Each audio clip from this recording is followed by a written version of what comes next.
Not very good light here this evening. It's a bit dark in the workshop, but I haven't put a video up on the Roblin page for a while because I've been pretty crook, been in hospital for a while. Now that I'm back out, I'm involved in a little project. This is a very old Mortice drill, post pedestal drill if you like, floor mounted pedestal drill that is set up for mortising. It's a pretty old one, probably, well, if it's not 60 years old, I'll go here, it's probably older. It's a three-phase. It was made by a company here in Western Australia called Tough Industries, who sadly, they were in business for nearly 100 years, but I think they went broke probably in the last 20 and stopped making machines, and it's now getting impossible to find parts. But the old cast machines that they made were pretty damn good, and they tend to last. So providing you can find a good one, which I've managed to do today, they're not a bad little machine. I'm going through cleaning this one up today and doing some adjustments and sorting out the cross sides with all the gibs and so on. You can see the bottom half here is pretty dirty. I haven't had a chance to get down there on my hands and knees today and clean that up yet, but I soon will. Won't take me too long. I'll probably do a little bit of a restoration and sort out some of the paint, give it a new bit of Hammertex here and there and a little bit of red paint and do some adjustments. I might even go to all the trouble, I don't know if you can see it, probably pretty dark in there, but Tough Industries. Sadly, they're no longer with us. Sorry about the shaky camera work. I'm doing this one-handed.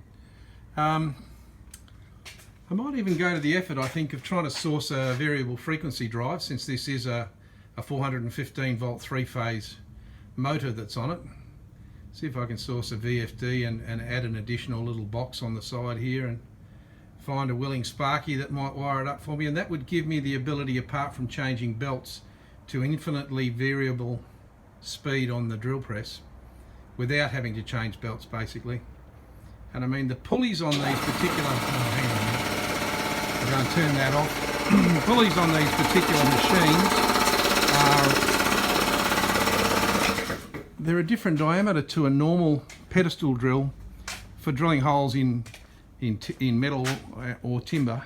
These ones, because they are specifically set up for chisel mortising with that cross slide table and the rack and pinion table below, they've got a different set of ratios, so they're not really suited to anything other than mortising, but they do tend to spin on some timbers. We've got some really dense timbers here in Australia, and the speed that the chisel spins at, or the little drill in the middle of the four-sided chisel, the speed that it spins at is, or can be, too fast for some of our really dense timbers.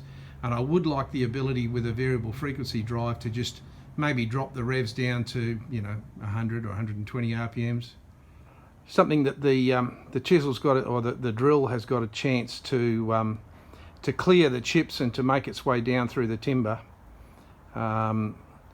at a steady pace, rather than trying to go too fast and tear too much out at once.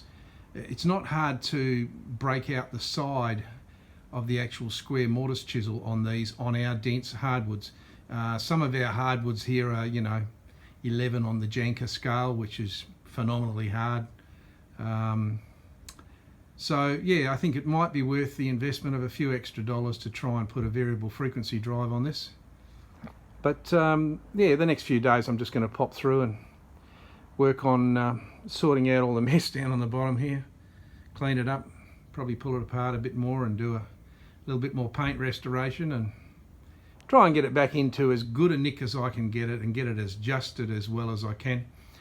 I used to own one of these for about 20 odd years. It belonged to my father, and before him it belonged to my one of my great uncles. And when my father passed away and we had to sell up the business to settle his estate, the old Tough pedestal mortise chisel machine went with the factory, walk in, walk out, along with all the other tools that I've ever owned. So I've always regretted selling that machine and not having access to it for the last 10 or 15 years. I've been hunting for one of these for at least the last, well, since we sold the factory, 2005, so going on 14 years. And I'd honestly given up hope of ever finding one.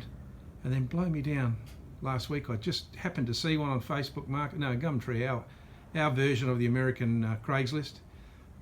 and I jumped on it fairly quick, and I'm rather pleased. I'm as happy as a dog with two tails today that I've managed to find a machine that I enjoyed using for so many years, and I know it inside out. I know the accuracy and the standard of job that it will do. So yeah, I'm a bit happy at the moment. New acquisition, who wouldn't be? See how it goes in another week or two once I've got it all tidied up. Well, there you go. Something for the Roblin page that I haven't been attending to for the last, well, 8 weeks or so. Cheers.